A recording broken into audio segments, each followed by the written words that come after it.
Hey everybody, Attorney Somm here. Welcome back. In this video, I'm going to be discussing 8 takeaways from my recent 1990 Bordeaux retrospective tasting. A couple weeks ago, we got together with a tasting group and we tried 10 different bottlings from the 1990 Bordeaux vintage. We had a pretty good lineup. We ended up sourcing 8 bottles, and then a couple of the guys each contributed one more.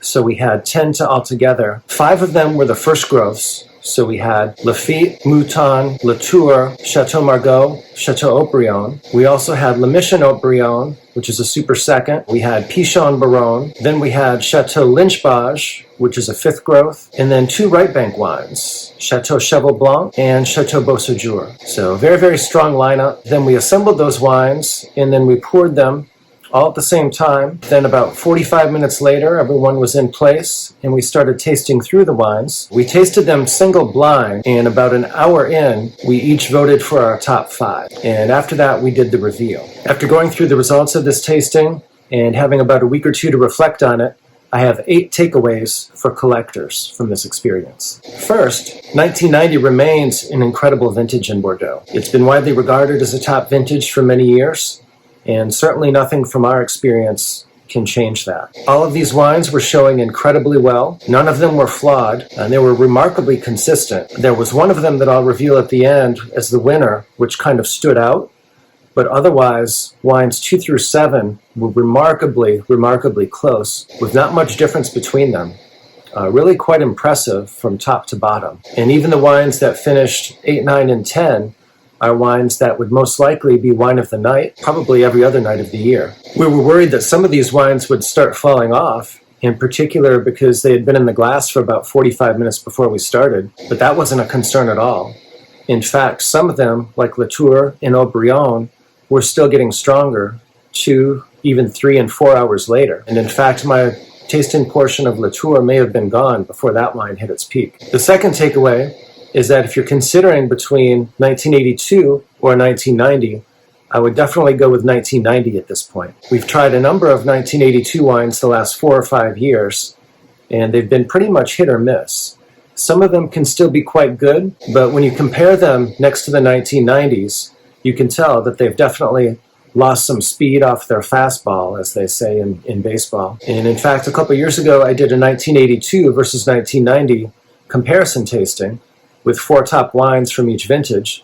In the 1990 easily won that particular night, mostly because the 1982s just didn't have the same intensity and concentration that the 1990s do. And that's even more true now than it was back then. These 1990s still had some tannins and were definitely not in danger of fading by any means.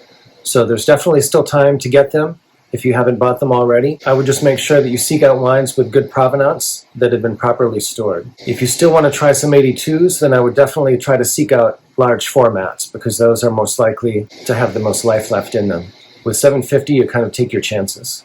Third, with the exception of the Mission Haut-Brion and Chateau Cheval Blanc, it was apparent which of these wines were the first growths. And that's no offense against Lynch Bages or Pichon Baron or Chateau Beauséjour, but those others were definitely a level up, and they were pretty much consistently rated that way across the board by most of the tasters. Fifth, with respect to the Mouton, this is one that was kind of a dark horse.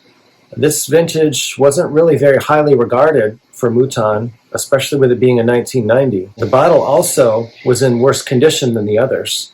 Kind of looked like it had been through war, and the label was all dilapidated. Nevertheless, it had a very strong showing in this tasting, and in fact, at the time of the voting, I even had it in my top 3. Sixth, Chateau Margaux. This is an interesting wine because it was actually a recipient of at least a couple 100-point scores, and definitely considered to be one of the better Chateau Margaux vintages, certainly in the last 25-30 years or so. And in fact, last year, it was actually my wine of 2020.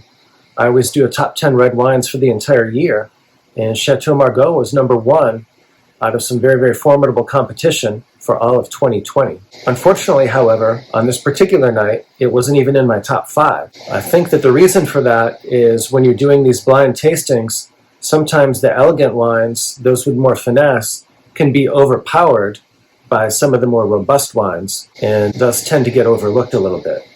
And that certainly seemed to be the case this particular night, because while there was nothing wrong with it, it really just didn't stand out and seemed to be a little bit bullied or overpowered by the others. And for those who have doubts about Chateau Cheval Blanc, they shouldn't. That wine put up a very, very strong showing, and in fact, at the time of the voting, I had it as my number 2 wine of the night. The Chateau Latour was definitely a very, very strong wine. However, it took so long to come around, the voting was long over before it was at its peak. So that was a little bit unfortunate for that particular wine. But you could definitely really tell that minerality, it really separated it from some of the other wines and was quite unique. Of course, the Haut-Brion, coming the year after the incredible 1989 vintage, tends to be a little bit overlooked, but 1990 Haut-Brion is a very, very, very special wine. It was definitely one of the top wines of the night, and this is another one that, like the Latour, kept rallying and getting stronger as the night wore on. But the wine of the night was most definitely the Lafite. In fact, 7 out of the 8 of us had that as our number 1 wine. And so this one just kind of ran away with it that night. There was something about this wine that just stood out from the rest. It was just particularly seamless, absolutely perfect in every way. Just really, really remarkable wine. For those of you who are looking for more information about these wines or for more detailed tasting notes, please watch my upcoming post on Instagram. I'm Attorney Somm on Instagram, and I'll be doing an individual post about each of these wines in the days and weeks to come. I hope you enjoyed this video. If you did, please be sure to subscribe to my channel so you don't miss the next one. I come out with weekly wine videos. Until then, drink well.